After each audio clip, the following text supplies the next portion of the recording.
Salut l'équipe, grosse opportunité sur le Bitcoin et les cryptos. Aujourd'hui, je vais vous expliquer pourquoi on va reparler de ce que je vous ai montré hier et plein de petites choses qui sont hyper importantes.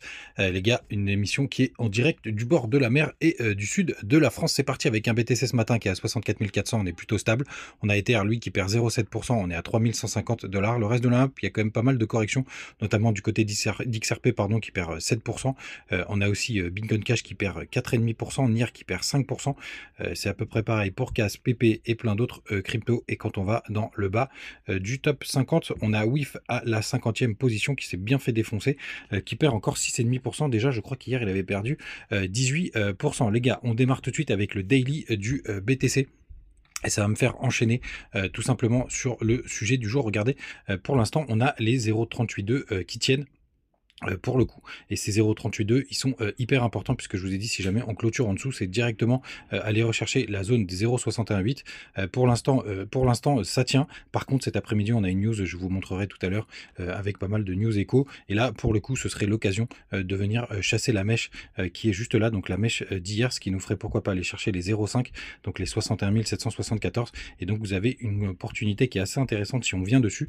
Je vous cache pas que je risque de la prendre dès qu'on aura une inversion, si jamais on vient chercher de la liquidité en premier. J'insiste bien en premier, parce que si jamais on fait d'abord un pump, pour le coup, comme par exemple ce qu'on est en train de voir ici, pour moi ce sera assez bearish, mais si en premier on vient chercher la liquidité tout simplement au sud, ce sera une opportunité qui sera très sympa.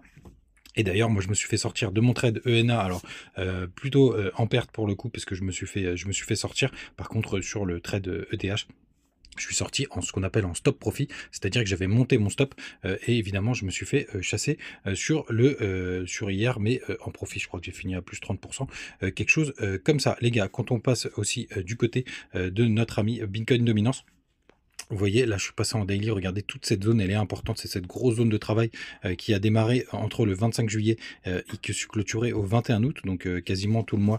Juste là, j'aimerais vraiment qu'on ait cette petite mèche qui monte jusqu'ici pour qu'on se fasse rejeter. Et là, pour le coup, ce sera au signal qui sera hyper intéressant, hyper important. Et j'espère qu'on l'aura cet après-midi, puisque comme je vous disais, il y a pas mal de news et on pourra avoir cette grosse volatilité. Et là, pour le coup, si on est là-dedans et qu'en plus on est sur une zone de support, donc les 0,5 de Fibo, les 0,68, voire si jamais on va plus le bas jusqu'au 78, aux 57 000 $, ce qui nous ferait combler le gap, là on serait vraiment sur des zones hyper intéressantes et je prendrais un joli swing haussier sur pas mal de petites plateformes. En parlant de plateformes, il y a Bybit, ça y est, où vous pouvez plus exercer en France comme d'hab, hein. Vous avez les liens vers BitGet, BingX, Mexi, Bitmark, vous pouvez choisir si ça vous fait plaisir, pour tous ceux qui sont sur Bybit et même pour tous les autres. Les gars, du côté de notre ami donc des news cet après-midi, on est donc le vendredi 2 août, il y a pas mal de choses pour le coup, puisque vous avez les chiffres de l'emploi, vous avez le NFP, il y a beaucoup de choses assez importantes cet après-midi à 14h30. Donc moi je vais rester devant les graphiques à 14h30 pour le coup, pour voir s'il y a des opportunités de trade. Vous savez, maintenant je vous ai tout expliqué. Donc idéalement qu'on aille jusque dans cette zone et qu'on soit sur une bonne zone de rebond du côté du Fibo. Pour le coup, parce que je reparle des lotismes, donc on avait eu cette 1, 2, 3, et là pour le coup on a bien la 5 avec une divergence sur le RSI, hein. Vous voyez ici on a fait un plus haut sur le cours, et sur le RSI on a fait un plus bas par rapport à ici, sur les derniers plus hauts, donc là on est vraiment dans une vague 5, donc on va rentrer normalement dans la correction de vague 2. La target principale, elle se situe entre les 0,5 et les 0,618 de Fibo, donc c'est pour ça aussi que si on arrive à l'atteindre sur cette partie-là, pour le coup, ce sera vraiment très intéressant. Et je voulais vous partager cette opportunité, bien entendu les gars, qu'on se le dise, hein, on peut bien entendu aller plus bas. Comme d'habitude, pour le coup, rien n'est garanti. Ça reste tout simplement des analyses techniques qui nous donnent des probabilités.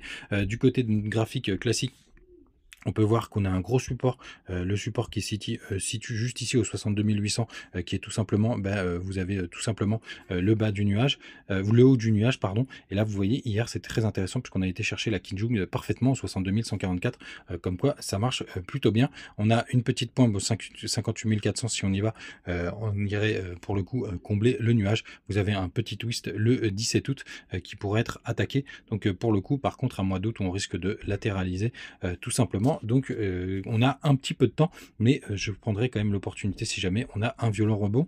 Aussi les gars, la bonne nouvelle, c'est que ça pourrait coïncider avec un joli W qui se formerait du côté de ETH face à BTC, hein, à garder de près. On va voir si Ishimoku, non, on n'a rien du tout, on est bearish, surtout Ishimoku, donc ça c'est plutôt aussi plutôt pas mal. Vous voyez, si jamais pendant le crash potentiel de cet après-midi, ou en tout cas la chasse à la liquidité, on arrive avec une petite mèche à descendre, à aller retaper les 0,47 pour faire un joli W, ce serait vraiment magnifique. Bref, une opportunité avec plein d'indicateurs qui pourraient être tagués cet après-midi, des supports et des résistances qui pourraient vraiment faire quelque chose d'assez sympathique. C'est pour ça que je voulais absolument vous le partager. N'hésitez pas à nous rejoindre du côté Telegram, toujours des petites news, des petites infos.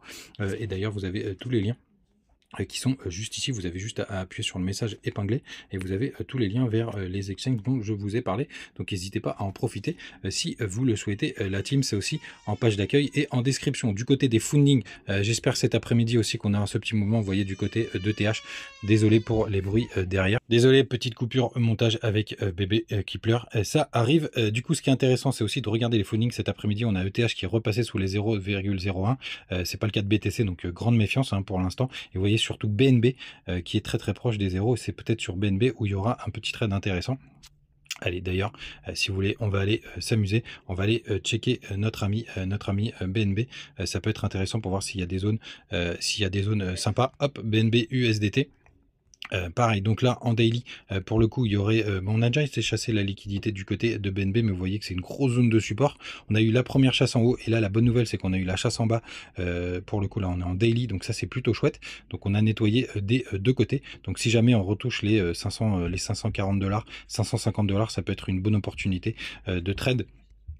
Sachez-le, qui peut être sympathique pour le coup si tous les indicateurs sont plutôt dans le bon sens, surtout quand je vois les funding du côté de la liquidité. Pour le coup, on peut aller jeter un œil et vous voyez, il y a pas mal de petites choses aux 62 200 $, donc ça nous fera aller chercher tout ça. Hein, c'est pour ça que la mèche, elle devient très intéressante jusqu'aux 61 600, 61 600. Si on revient du côté de notre ami, non c'est pas ça, de notre ami BTC, on va voir si on a quelque chose, on était 62 600.